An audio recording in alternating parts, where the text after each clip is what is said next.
Hi everybody, welcome back to my YouTube channel. A bitch is back talking about books.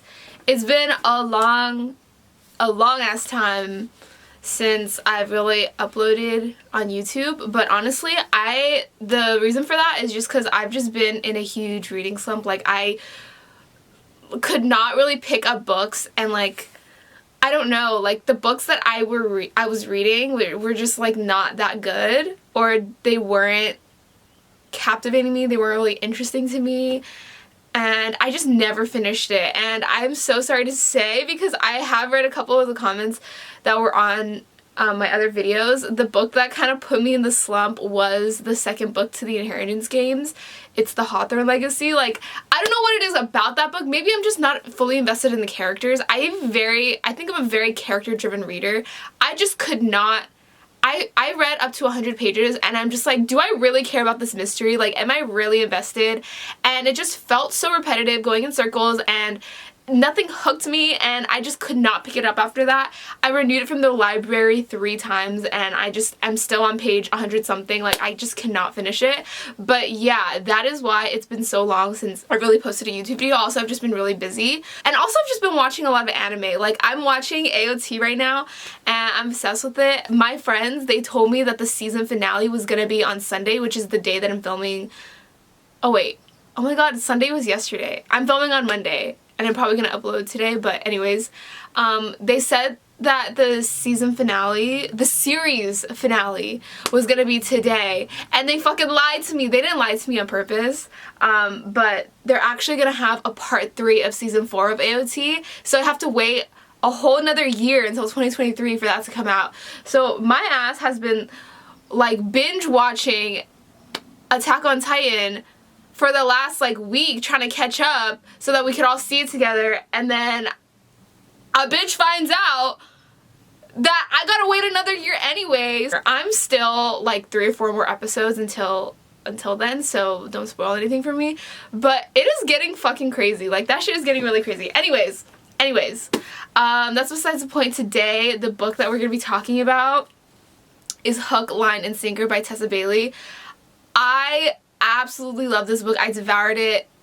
Like 4.75 out of 5, 5 out of 5 stars. Like, I really loved this book, and it's so much different than other Tessa Bailey books, I must say that, because usually Tessa Bailey, I've only read one other book from her, but like, I already got the sense of what kind of author she was through that. She is a romance author, kind of very, there's a lot of like smut scenes and things like that, but this one was so different. And this is also the second book to the Bellinger Sisters series. This is Hannah and Fox's story. The first book was It Happens One Summer, and I liked that book. Not gonna lie, I really liked it. But there was something about this book that just really got to me. It felt so different than the first one.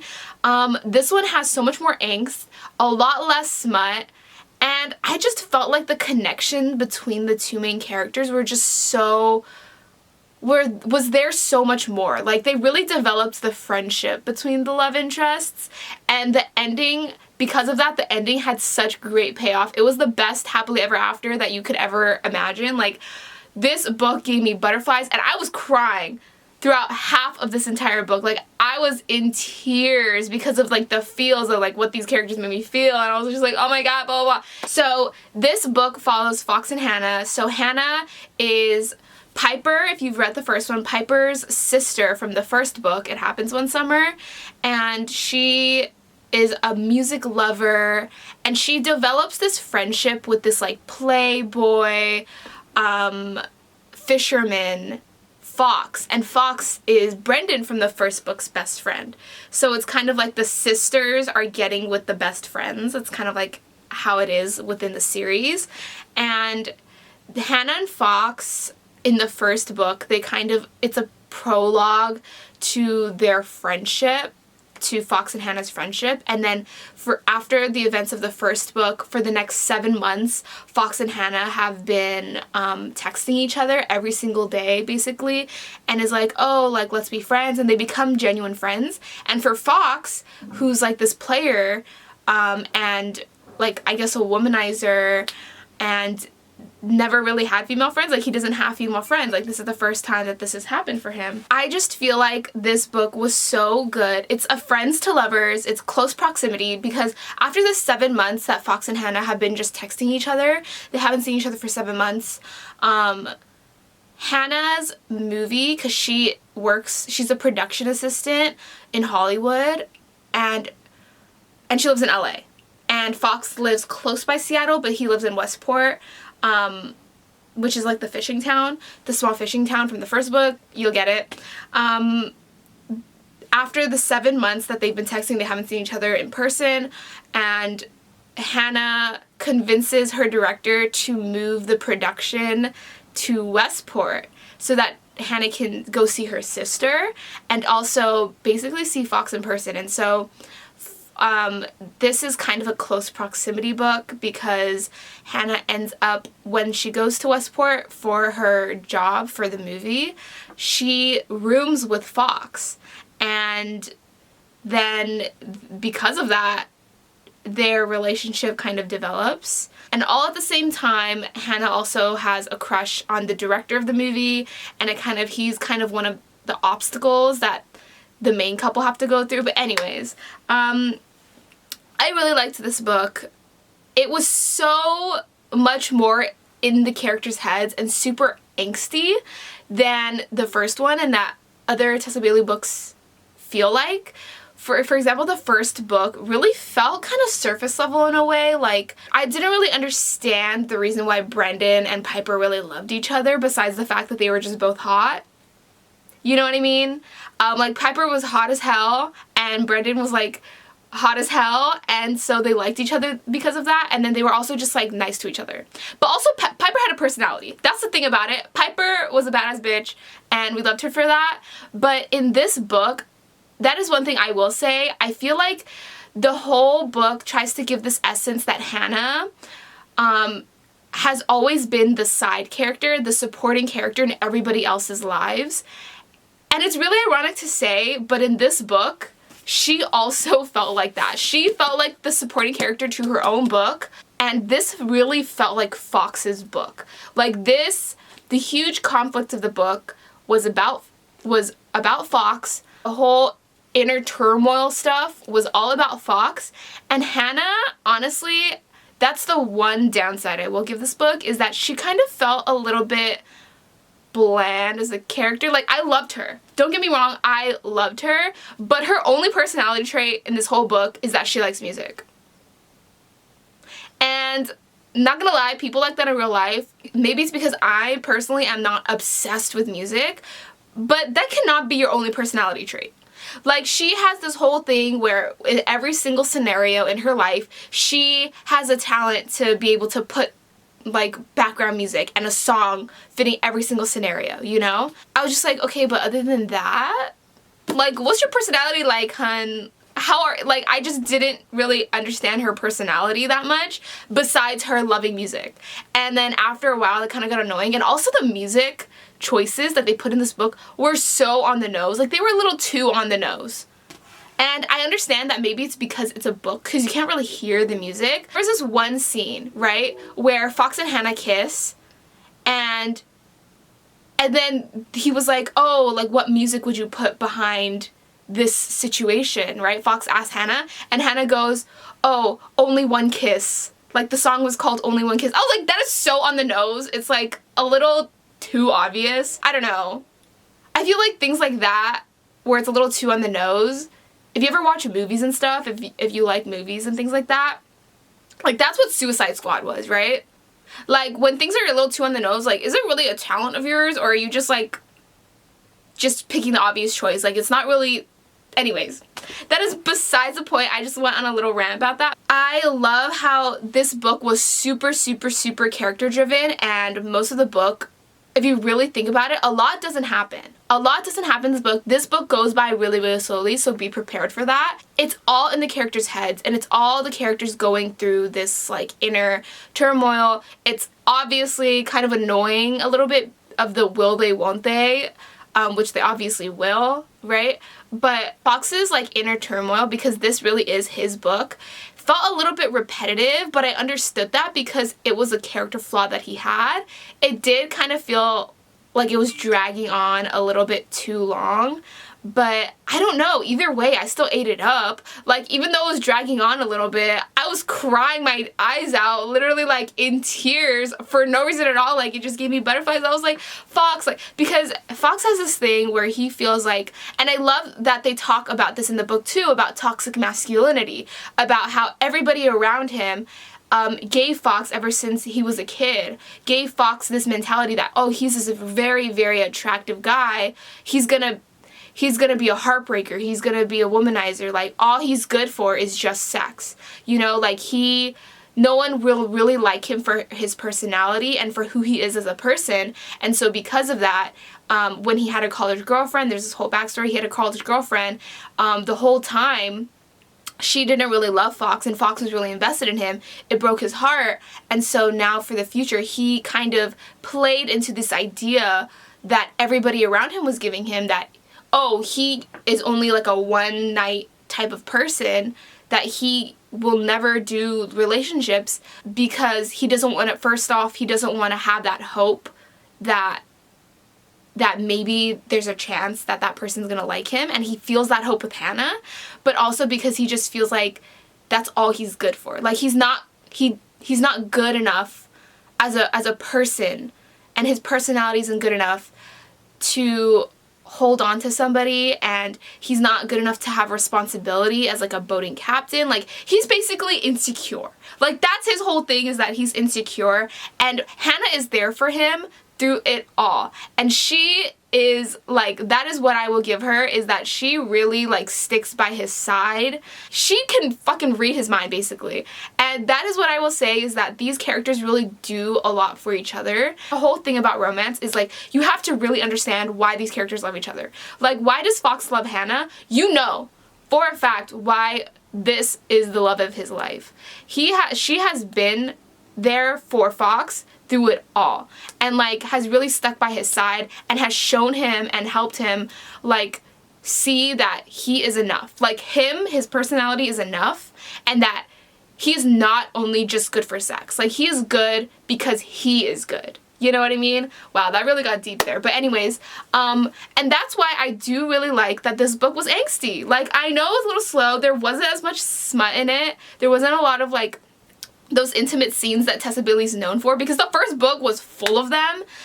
This book only had like 2, but I feel like it's so fitting for this story. Fox and Hannah's story kind of deserved that angsty, character-driven, like, inner turmoil because for Fox's book, because the whole thing of the book is that Fox is only known to like have sex and stuff like that, and that's all he's good for.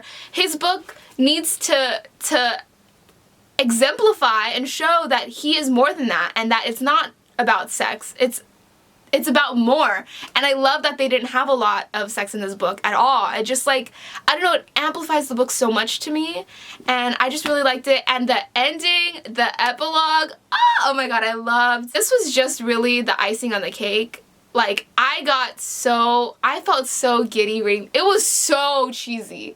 I will say that. The epilogue is like 10 years later, and it shows Piper and Brendan from the first book, and Hannah and Fox. And it shows the 10 years later, and let me tell you, obviously I won't spoil it, I don't know, I always spoil everything in all my videos, but let me tell you, this epilogue of this book was so cheesy, but I ate it up. I loved how cheesy it was. I don't know, I just felt like the cheesiness was so deserved for like everything that these characters have been through, and I just really, I don't know, I liked it. And I also like that even though there were only 2 intimate scenes, they still moved the plot forward. I hate when books, they just have those scenes just to have them. I want them to actually be important to the story. Like, I remember talking about Ugly Love in my first video ever, about how those scenes, you can just take them out of the story and the whole book would be the same. Like, I hate that shit. I want every single thing that I'm reading to matter in the grand scheme of things. And I feel like, from what I remember, the intimate scenes in this book did move the plot forward, and you couldn't really take them out of the book without missing something. Like I was saying before, I like how they talked about toxic masculinity. All these guys, his fisherman friends, are talking about like, oh, like, we have to live vicariously through you, Fox. Like, I don't know, like, they're basically hyping him up to be a player. And he hates that. He feels pressured to do that, to be like that, but he cares way too much about what other people think Fox does, but that's like part of his personality and things that like he has to go through.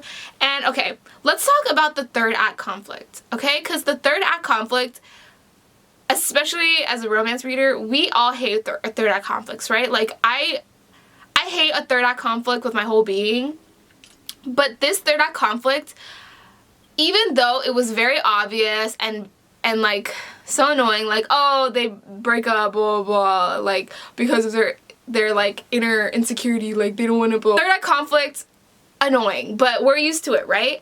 But I like the way that they kind of explained the third act conflict, and I don't know if I tabbed it, but they said something like, if they didn't go through this third act conflict, if this couple didn't go through that conflict, then Fox would have been the same person, and Hannah and Fox would still be going on this roller coaster of, will they, won't they, I love you but I can't be with you, you know, that kind of like imbalance, if they didn't go through that struggle, that third act conflict. Because with the resolution to this conflict, Fox finally understands that like he is more as a person, and I don't think that if he didn't have this realization, that he would be able to progress in his relationship with Hannah as well. We all don't like these ending conflicts, but in this book, it was a necessity to their relationship because it made the characters grow. That's basically what I'll say about that.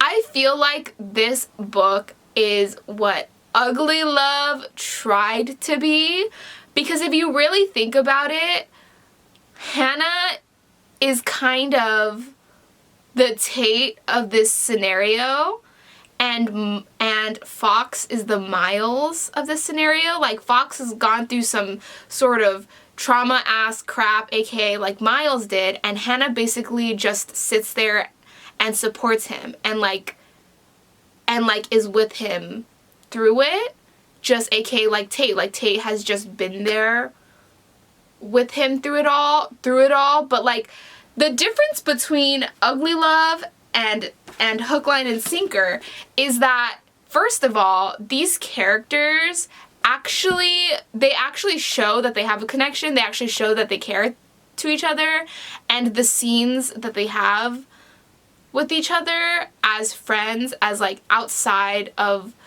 like a romantic interest, are much more compelling. And the way that Fox treats Hannah is not like shit, like Miles.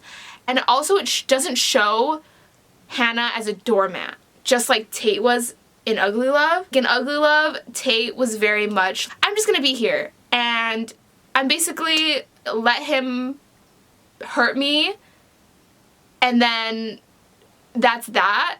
Hannah actually tries to help him and like knows her worth as a person. And Fox says that she has worth, whereas, I don't know, like, they just developed this relation. Like, this book was what Ugly Love was trying to be. You know what I mean? The lessons you learn in this book are just so much better in Ugly Love. It was just like Tate was literally just there while Miles was being an asshole to her, and then she just stuck around, and then that's why Miles was like, oh, I love you. Like, what? Since when? Since when? What do you even know about her? Literally. Anyways, that is my rant on that. But in this one, it was like, there's so much more to the relationship that it's like, you understand why they can't really live without each other, because they're each other's best friend too. Anyway, this rant is getting kind of long, but yeah, I absolutely love this book. It is a lot slower, so be prepared for that. than other rom-com Tessa Bailey books. This does not feel like a rom-com either. There were some funny moments, but in all honesty, this felt like a romantic drama book. It was very drama-esque. Don't let this cover fool you into thinking that it is a rom-com, because it really did not feel that way to me. I think it is just a straight-up romance book. Like, it doesn't, like, it was too angsty and too, oh, boo-hoo me to be a romantic comedy. Let me just say that, and just be prepared for the slowness of it and the love. I loved it, and the love that they feel for each other in this book. I think it just has such great payoff. Anyways, thank you so much for watching. I hope to catch you in the next one. And yeah, I hope that after reading this book, because I devoured it, I will be able to pick up other books a lot faster than the freaking 2 weeks it took me to get out of this slump, or 2 to 3 weeks, honestly. The next book that I'm reading, actually the next book that I'm gonna try to read is this thing. This is a brick. This is a brick, but I know Sarah J Maas can keep me on my toes, and I'm really hoping that this can do that for me. Or if I should just, because I'm barely starting it, if I should just do the Throne of Glass series just because it's completed. But yeah, I've had this on my bookshelf for a long time. I've just been really scared to pick it up, but I've heard great things. And yeah, I will see you in the next one. Thank you so much for watching. Please, if you like this video, like it and then subscribe as well if you haven't. Thank you. Bye.